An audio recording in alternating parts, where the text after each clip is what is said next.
मेरे भाइयों, आपसे एक बहुत इम्पोर्टेंट बात मैंने करनी थी आज, जो मैं कई दिनों से सोच रहा था कि मैं आपसे शेयर करूं, लेकिन मौका नहीं मिला। आज पूरी दुनिया कोविड-19 के चपेट में है और परेशान है, और कई मुल्कों में तो हज़ारों की तादाद में डेथ्स भी हो गई हैं। हमारे अपने हिंदुस्तान में हालत बड़ी ख़राब है। हज़ारों की तादाद में लोग पॉजिटिव हैं और सैकड़ों में डेथ्स हो गई हैं। आपने अक्सर सुना होगा डॉक्टर्स से और डिफरेंट वीडियोस जो आज तक अपलोड हुई हैं, यूट्यूब पे सुना होगा, टीवी चैनल्स पे सुना होगा। वो आपसे ये कहते हैं कि बहुत से मेजर्स आपको बताते हैं कि आप हाथ धोइए, 20 सेकंड तक धोइए, 25 सेकंड तक धोइए, आप मास्क पहनिए, आप डिस्टेंस मेंटेन कीजिए, आप किसी से हाथ मत मिलाइए। ये सारे मेजर्स बहुत अच्छे हैं, अपने आप को बचाने के लिए बहुत अच्छे मेजर्स हैं, बहुत ज़रूरी हैं, और ऐसे इन मेजर्स को अडॉप्ट करना बहुत ज़रूरी है। लेकिन मैं जो आपसे कहना चाहता हूँ वो ये है कि ये सारे मेजर्स के साथ साथ आप सच बोलने की आदत डालिए।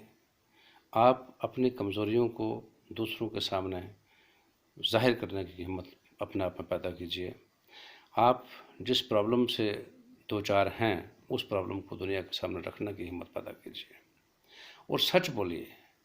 क्योंकि हमारे हिंदुस्तान में, बल्कि पूरे एशिया में, एक सबसे बड़ी प्रॉब्लम जो है हम लोगों में, दो तीन प्रॉब्लम्स हैं। सबसे बड़ी प्रॉब्लम कि हम ईगोइस्ट बहुत ज़्यादा हैं, और ईगो जो है वो हमको झूठ बोलने पर मजबूर करती है।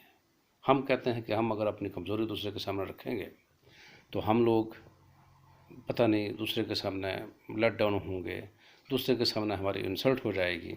ये बहुत बचकाना सोच है, बहुत इमेच्योर सोच है, और ये बड़ी घातक और बड़ी लाइफ सीकिंग हो सकती है, जानलेवा हो सकती है ये आदत। जब तक हम अपने अंदर की बात दूसरे तक नहीं रखेंगे, दूसरे के सामने नहीं रखेंगे, हम अपनी कमज़ोरियाँ, अपनी परेशानियाँ दूसरों के सामने नहीं रखेंगे, जाहिर सी बात है कि उन परेशानियों का इजाला नहीं होगा, उन कमज़ोरियों को दूर करने वाला कोई सामने नहीं आएगा। कोविड-19 के हवाले से मैं एक बात आपसे कहूँ कि हमारे हिंदुस्तान में शायद दर्जनों में केसेस होते हैं, या 100 का आंकड़ा क्रॉस ना किया होता। लेकिन सबसे बड़ी प्रॉब्लम हम लोगों में ये है कि जब तक हमारी जान पर न बनाए, तब तक सिम्टम्स पता होने के बावजूद हम लोगों ने खुद को छुपाया, हम लोगों ने एडमिनिस्ट्रेशन से कोऑपरेट नहीं किया, हम लोगों ने गवर्नमेंट से कोऑपरेट नहीं किया, हम लोग डॉक्टर्स के पास नहीं गए, हम घर में छुपे रहे, कमरों को बंद करके अंदर बैठ गए, और उससे क्या हुआ कि हमने खुद को दुनिया से छुपाने की कोशिश की फॉर द टाइम बीइंग। लेकिन जब समस्या बहुत बढ़ गई, उस वक्त हम बाहर निकले, लेकिन फिर वो वाली बात थी कि सब कुछ गंवा के होश में आए तो क्या किया, हमारी फैमिलीज़ भी इन्फेक्ट हो गई, हमारे आसपास हमारे दोस्त भी इन्फेक्ट हो गए, हमारा पूरा समाज बर्बाद हो गया। उसके बाद हम सामने आए। ये बीमारी ऐसी है कि जब एक बार किसी को लग जाती है तो जितना इसको छुपाएंगे उतनी ये ग्रीवियस हो जाती है, उतनी ये ख़तरनाक हो जाती है। इसलिए हमारे हिंदुस्तान में मैं समझता हूँ कि सबसे बड़ी प्रॉब्लम इसलिए बढ़ी क्योंकि हम लोगों ने सच नहीं कहा, हमने छुपाने की कोशिश की खुद को, हम भागना शुरू हो गए, और जितने दूर भागे उतनी इन्फेक्शन फैली।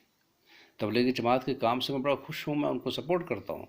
उनका 100 साला मिशन जो है, उसकी वजह से समाज में बहुत बड़ी चेंज आई, बहुत बड़ी बेहतरी आई।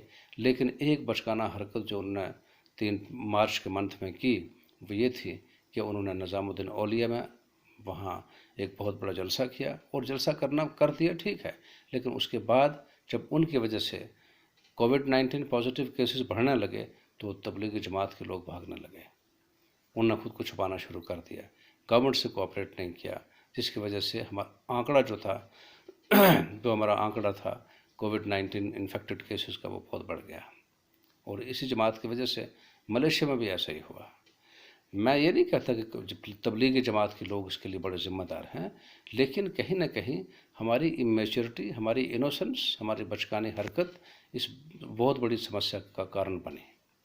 वो तबलीगी जमात के लोग निज़ामुद्दीन औलिया में हों, या बांद्रा रेलवे स्टेशन पे लोगों की गैदरिंग हो, या किसी मंदिर में लोगों की गैदरिंग हो, या किसी और जगह पे लोगों की गैदरिंग हो, या थालियां बजाने वालों का जुलूस सड़कों पे निकले, जिसने भी गवर्नमेंट से कोऑपरेट नहीं किया और लॉकडाउन को वायलेट करके जिसने भी गलत काम करने की कोशिश की, मैं सबकी निंदा करता हूँ, मैं सबको कंडेम करता हूँ। ये गलत सोच है। आप हकीकत को, आप सच्चाई को समझने की कोशिश करें, परखने की कोशिश करें।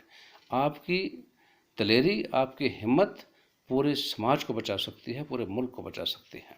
इस वक्त हमें अपने मुल्क को बचाने की ज़रूरत है, अपनी औलाद को बचाने की ज़रूरत है, अपने समाज को बचाने की ज़रूरत है, अपनी कम्युनिटी को बचाने की ज़रूरत है, आसपास के तो एनवायरनमेंट को बचाने की ज़रूरत है। अब देखिए, यूरोप के लोगों में और हम लोगों में बुनियादी फ़र्क क्या है। यूरोप का आदमी अगर सूली पर भी होगा तो वो सच कहेगा, वो झूठ कभी नहीं कहेगा। और हम लोग 3 कसूर हम में हैं। एक तो हम अनापरस्त हैं, हम इगोइस्ट हैं, दूसरा हम झूठ बोलते हैं, और तीसरा हम काम कोई नहीं करते।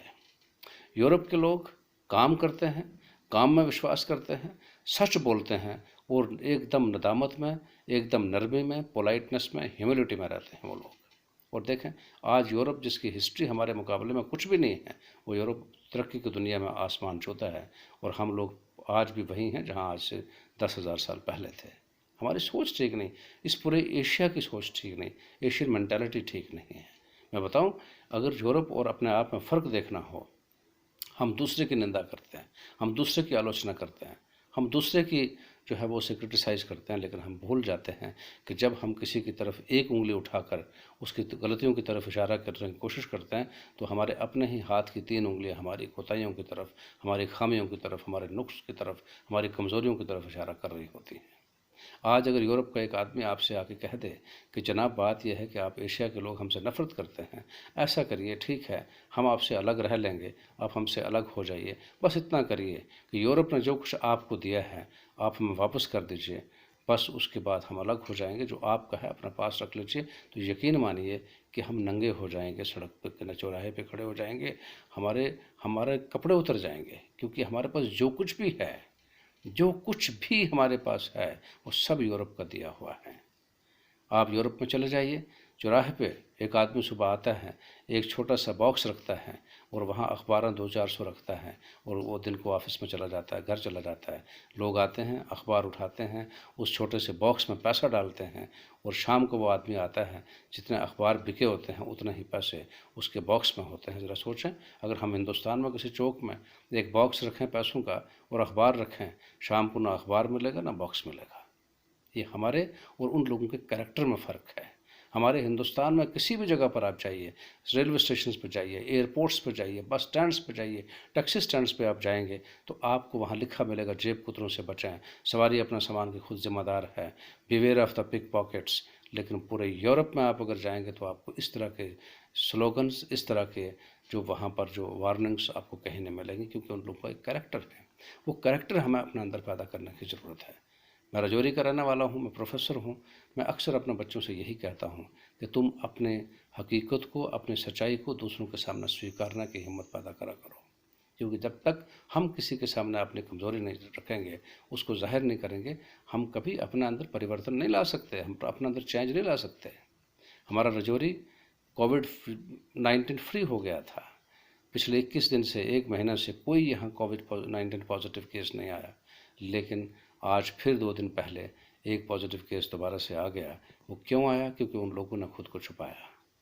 उन लोगों में ईगो इस तरह हावी हो गई, उनकी जहालत इस तरह हावी हो गई कि वो लोग अगर कश्मीर से जब रजौरी में आए थे, पहली बात तो ये है कि मैंने कुछ दिन पहले एक पोस्ट डाली थी फेसबुक पे, मैंने ये कहा था कि कश्मीर के रास्ते, तमाम रास्ते बंद कर दो, रजौरी पुंछ अगर बचा हुआ है तो उसे बचा रहने दो, तमाम रास्ते बंद कर दो, जम्मू के रास्ते बंद कर दो, इंटर डिस्ट्रिक्ट ट्रैफिक को बंद करो, आना जाना को बंद करो, ताकि ये 1-2 महीने तक अगर ऐसा रहेगा तो रजौरी बिल्कुल साफ़ हो जाएगा।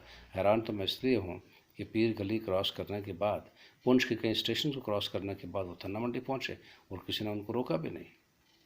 और यहाँ पर पुलिस एडमिनिस्ट्रेशन और डिस्ट्रिक्ट एडमिनिस्ट्रेशन, डीसी रजौरी की वजह से बिल्कुल ये जोन फ्री हो गया था। इन लोगों की कमाल की काम था, कमाल की काविशें थी, जिसकी वजह से रजौरी फ्री हो गया था। इस जोन ये बिल्कुल कोरोना फ्री जोन हो गया था।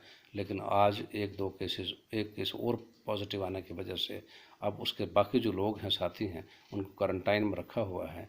लेकिन वो, मुझे नहीं लगता कि वो नेगेटिव होंगे, क्योंकि इतने दिनों से वो इकट्ठे हैं। पता नहीं कितने लोगों को और पॉजिटिव जो है वो करेंगे, और कितने लोगों को उन्हें इन्फेक्ट किया होगा, कितनों से मिले होंगे, कितनों के घरों में गए होंगे। तो अगर वो लोग आने से फ़ौरन बाद एडमिनिस्ट्रेशन के पास सरेंडर किया होता, हॉस्पिटल आगे होते कि जनाब हम श्रीनगर से आए हैं, और इतनी आगे ही कि रास्ते में किसी से ना मिले होते और सीधा यहाँ पहुँचे होते, एडमिनिस्ट्रेशन के हवाले खुद को किया होता, तो शायद इतना ख़तरा लाहक ना होता जो ख़तरा इस वक्त हम महसूस कर रहे हैं।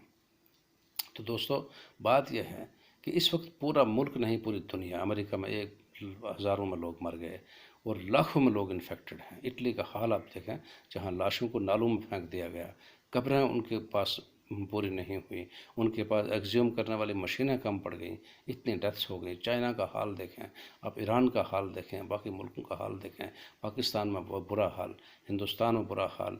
लेकिन हमारे मुल्क में जिस तरह से शुरू में हुकूमत ने उपाय किए थे, जैसे शुरू में हुकूमत ने जो है वो जो इसके जो मेजर्स अडॉप्ट किए थे वो बिल्कुल कामयाब होते और हम 100 से ऊपर आंकड़ा हमारा क्रॉस नहीं होता, शायद दर्जनों में ही रहता।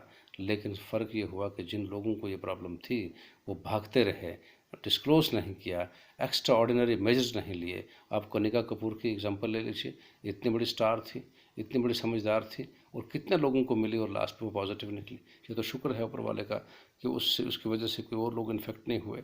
मैं तो समझता हूँ कि हुए होंगे, उनके चोरी छुपे इलाज हुए होंगे और वो लोग सामने नहीं आए होंगे। आप उनको देखिए, इस तरह की गैर जिम्मेदार हरकतें जो हैं वो इस पूरे मुल्क के लिए, इस पूरे सोसाइटी और समाज के लिए घातक साबित हो सकती हैं।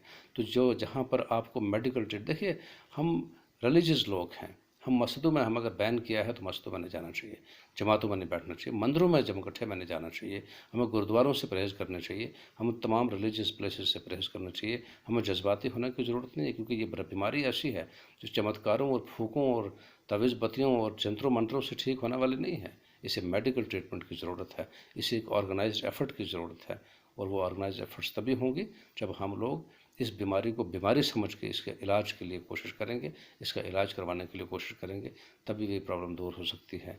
अगर हम कहेंगे कि नहीं, हम साहब मस्जिद में जाएंगे, दुआ करेंगे, मंदिर में जाएंगे, पूजा करेंगे, गुरुद्वारे में जाएंगे, कीर्तन करेंगे और ये बीमारी ठीक हो जाएगी, याद रखिए ये बीमारी चक्रव्यूह करामतों से, ये बीमारी करिश्मों से, ये बीमारी मंत्रों से, जंत्रों से ठीक होने वाली नहीं है। अगर ऐसा करेंगे आप तो बहुत बड़ा नुकसान करेंगे, अपना भी करेंगे, अपने औलाद का भी करेंगे, अपने समाज का भी करेंगे, अपने मुल्क का भी करेंगे। ऐसा ना करें, आप तमाम मेजर्स अडॉप्ट करें।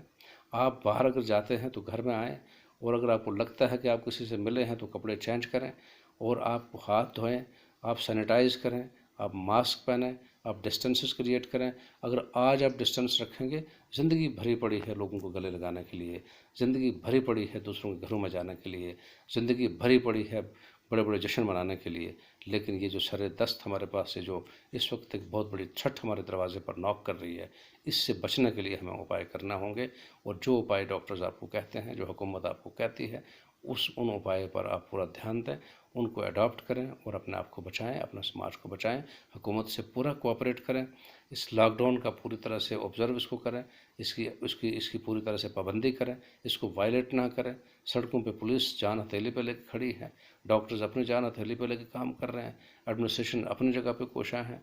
हमको भी, हर आदमी को उसका ये फ़र्ज़ बनता है कि वो भी अपनी जगह पर इस बीमारी से निपटने की पूरी कोशिश करे, क्योंकि एक डिप्टी कमिश्नर को या एक एसएसपी को कुर्सी पर बैठाने से हमारी जिम्मेदारियां ख़त्म नहीं हो जाती। 4 डॉक्टर्स को, 10 डॉक्टर्स को हॉस्पिटल में भेजने से हमारी प्रॉब्लम्स नहीं, सबसे बड़े तो इस प्रॉब्लम से बचाने वाले हम हैं। अगर एक जगह पर 10,000 लोग रहते हैं, 10 डॉक्टर हैं, आप ये कहेंगे कि 10,000 लोगों को 10 डॉक्टर संभालेंगे? नहीं। हमारा सबसे बड़ा कंट्रीब्यूशन यह है कि हम जो उपाय हमें बताए जा रहे हैं, हम उन पर पूरे उतरें, हम उनको अडॉप्ट करें। हमारा सबसे बड़ा काम यह है कि हम ऐसे लोगों को देखें, अगर जो लोग मशकूक हों, जो लोग शक के दायरे में आने वाले हों, उनको पकड़ के एडमिनिस्ट्रेशन के पास ले जाएं, उनको पकड़ के उनके टेस्ट करवाएं और उनको पॉइंट आउट करें। क्योंकि ये वक्ती तौर पर तो किसी को बुरा लगेगा, लेकिन लॉन्ग रन में ये हमारे लिए भी अच्छा है, हमारी सोसाइटी के लिए भी अच्छा है। इसलिए ऐसा करिए कि अगर कोई इस तरह के लोग आपके सामने आते हैं या आपको लगता है कि ये लोग ऐसे होंगे, आप उनको भी समझाइए, आप एडमिनिस्ट्रेशन को भी समझाइए, उनको बताइए, आप डॉक्टर्स को भी बताइए और इस तरह से अपने आप को भी बचाएं और अपने समाज को भी बचाएं। थैंक यू वेरी मच, बहुत शुक्रिया।